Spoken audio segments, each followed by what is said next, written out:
सह नो भुनक्तु सह वीर्यं करवावहै तेजस्विनावधीतमस्तु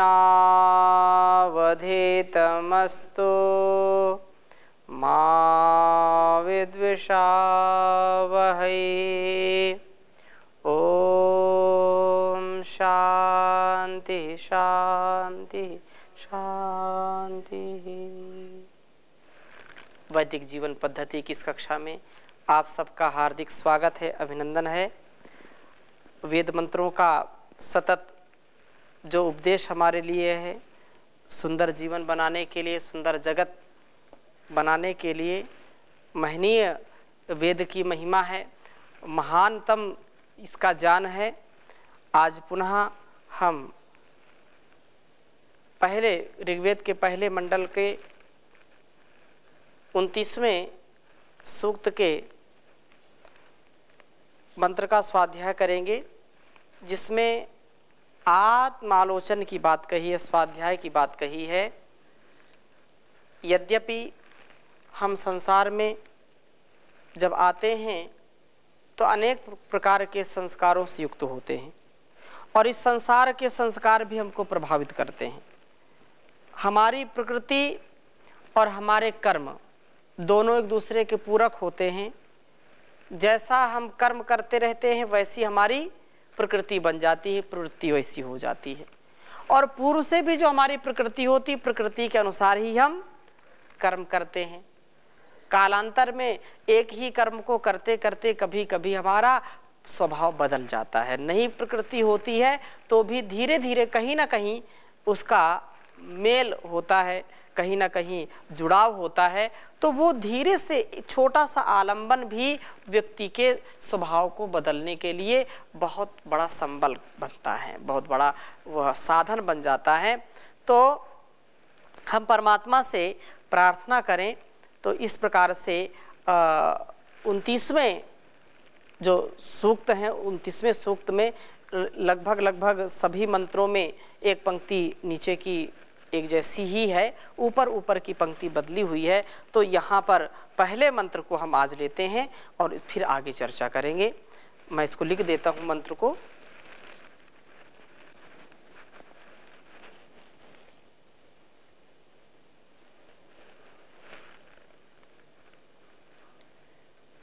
अनाशस्त से हम प्रशस्त बने, ऐसी प्रार्थना उस विधाता से की जा रही है।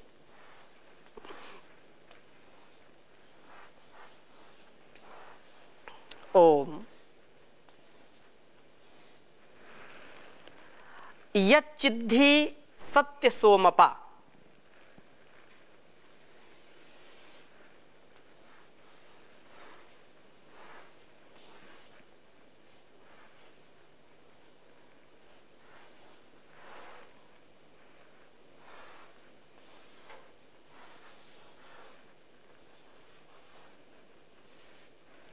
यच्चिद्धि सत्य सोमपा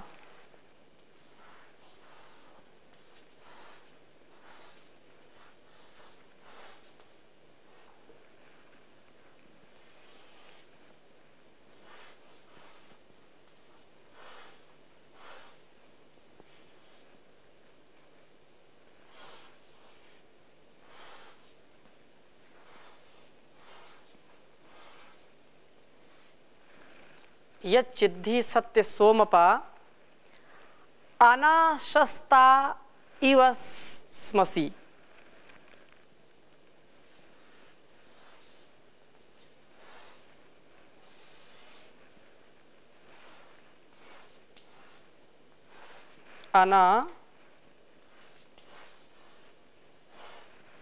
अनाशस्ता इव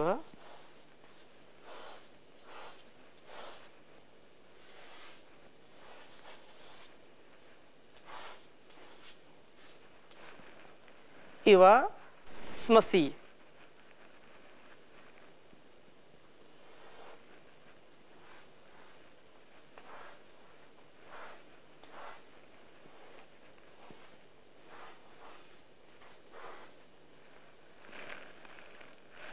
स्मसि आतु न इंद्र संशया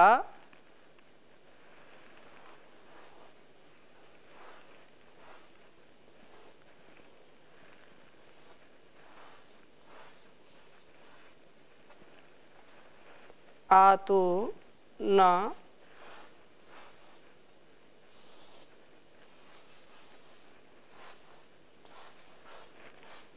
इंद्र संशय।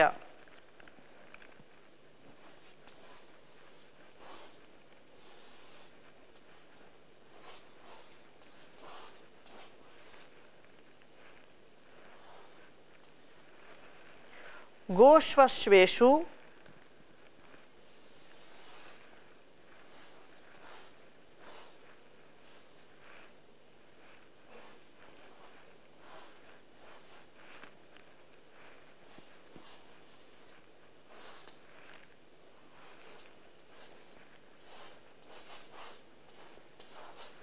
गोश्वश्वेषु शुभ्रिषु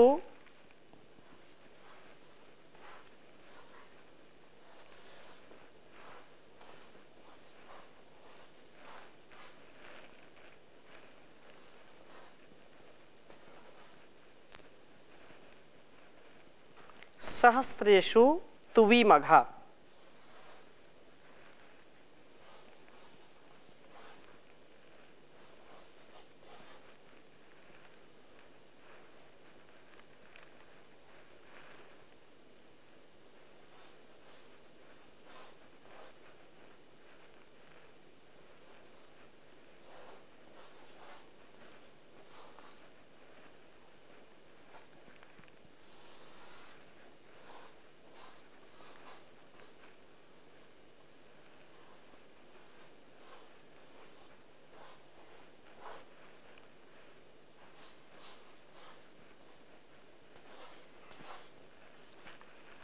उच्चारण करेंगे। ओम यच्चिद्धि सत्य सोमपा अनाशस्ता इव स्मसि आतु न इंद्र संशय गोश्वश्वेषु शुभ्रिषु सहस्रेषु तुविमघा। ओम यच्चिद्धि सत्य सोमपा अनाशस्ता इव स्मसि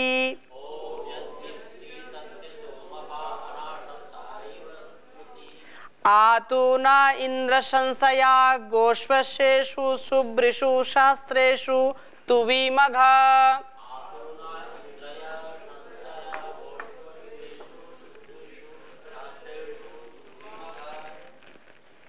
बात इस प्रकार से समझाई जा रही है कि अनाशस्त से हम प्रशस्त बने।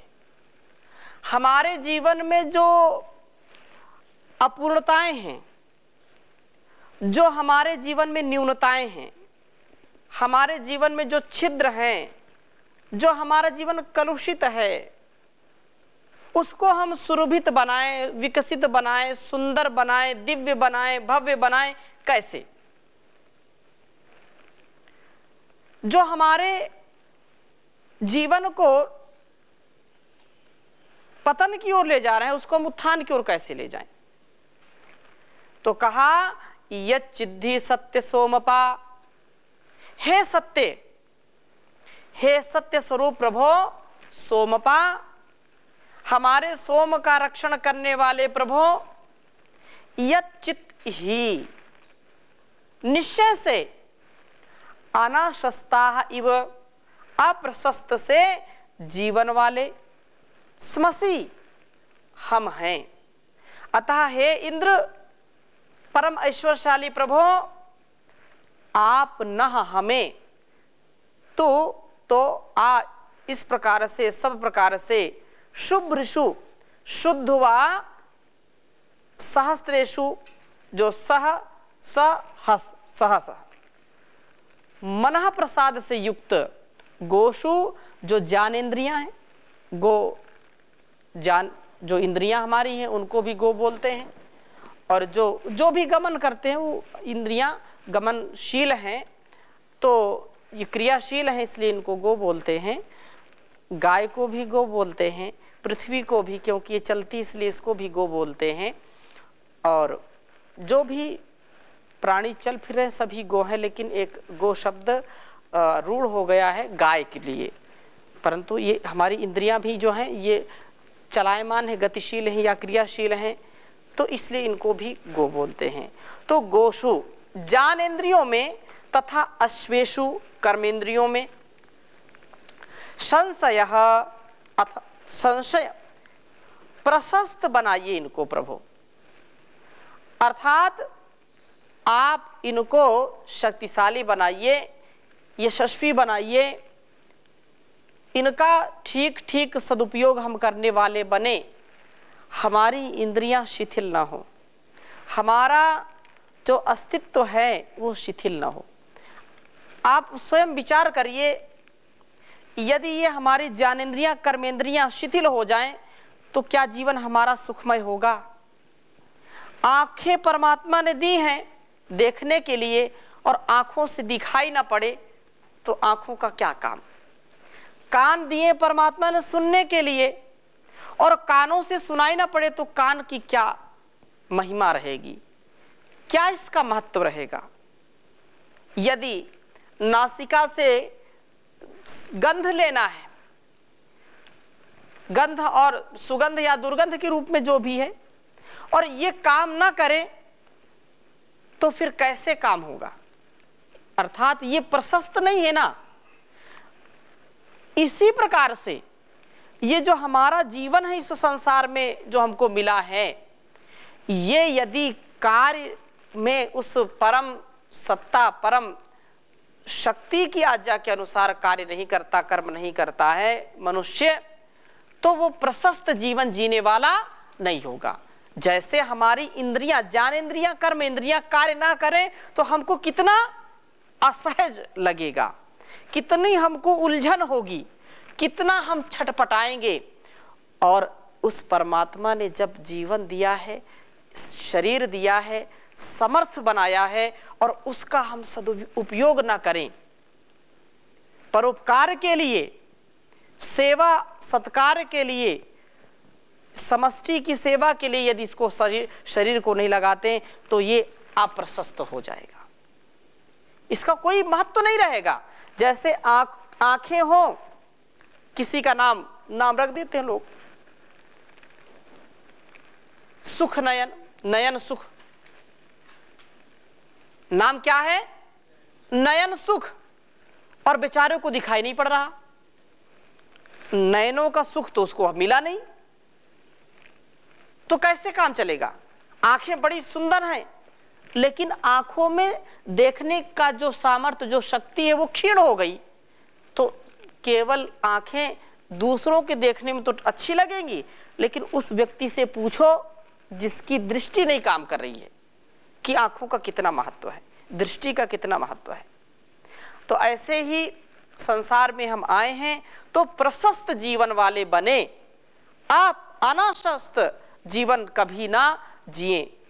इसलिए तुवी बघा, हे परम ऐश्वर्यशाली परमात्मा, आपके ऐश्वर्य का कोई अंत नहीं है, आपके ऐश्वर्य से सब ऐश्वर्यशाली बनते हैं, आपके ही ऐश्वर्य में भागी बनकर के मैं भी प्रशस्त जीवन जीने वाला बनूं। हे प्रभु, आप सत्य हो, मैं भी सत्य के द्वारा मन को पवित्र करने वाला बनूं।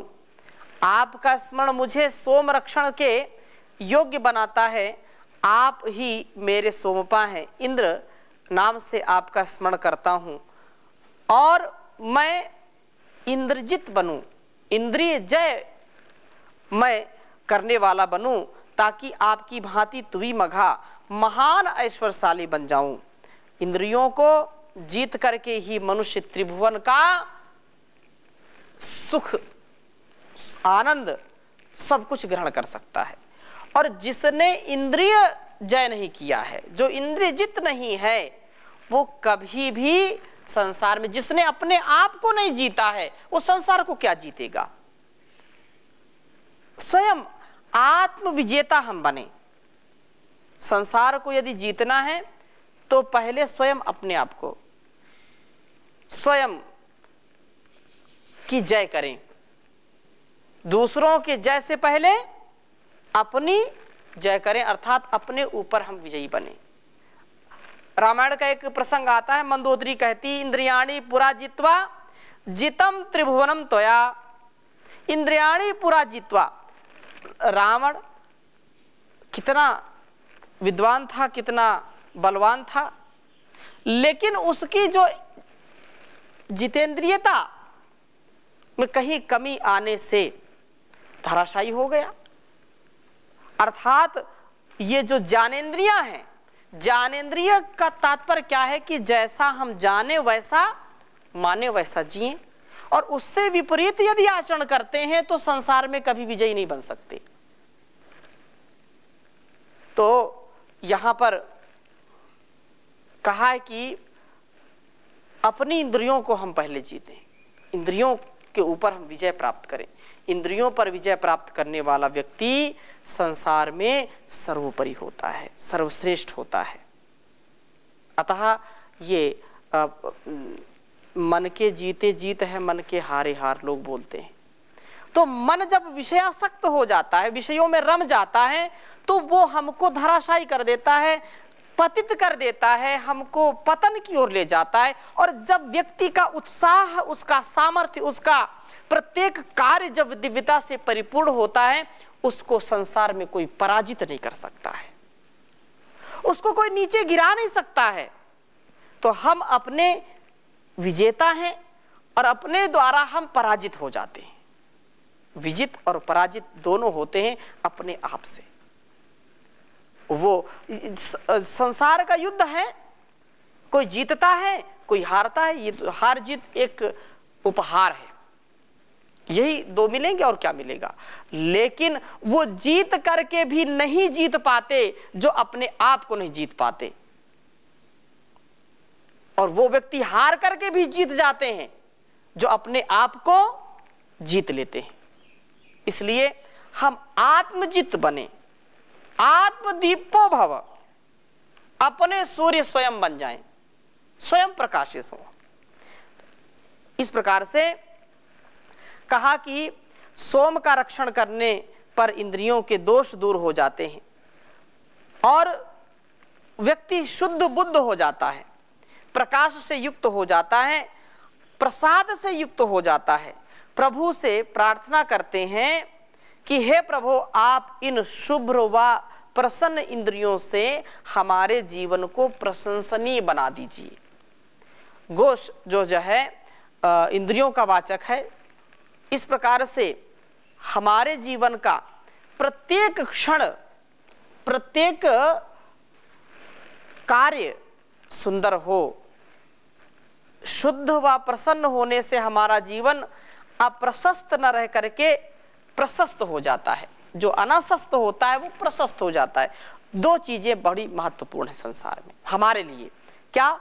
जीवन का जो शुद्ध आचरण है, शुचिता, पवित्रता, ये जब मन हमारा शुद्ध होगा, पवित्र होगा, तो हमारी गति होगी, हमारी प्रगति होगी।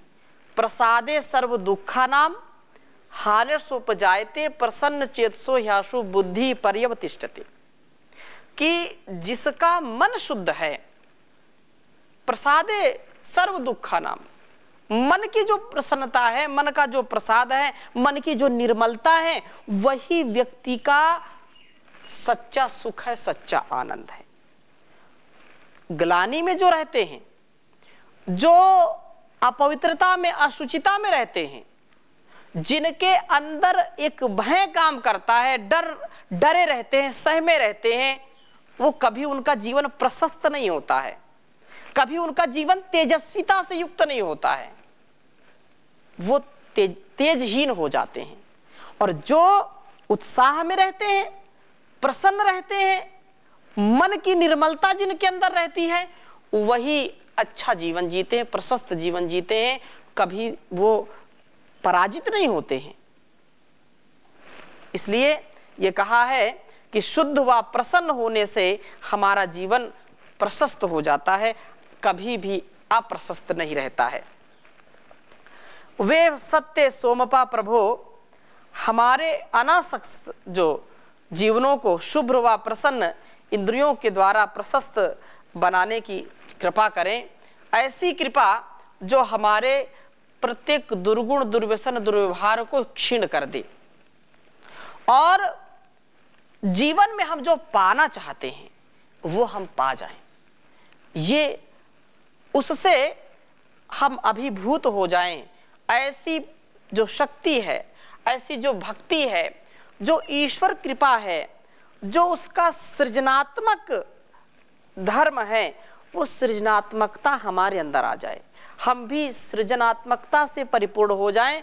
जो क्रियाशील होते हैं, जो सर्जन धर्मा होते हैं, वो व्यक्ति कभी भी दूसरों को ठगते नहीं हैं। स्वयं उनका जीवन प्रशस्त होता है और दूसरों को भी जो उनके साथ होते हैं उनका भी जीवन प्रशस्त हो जाता है।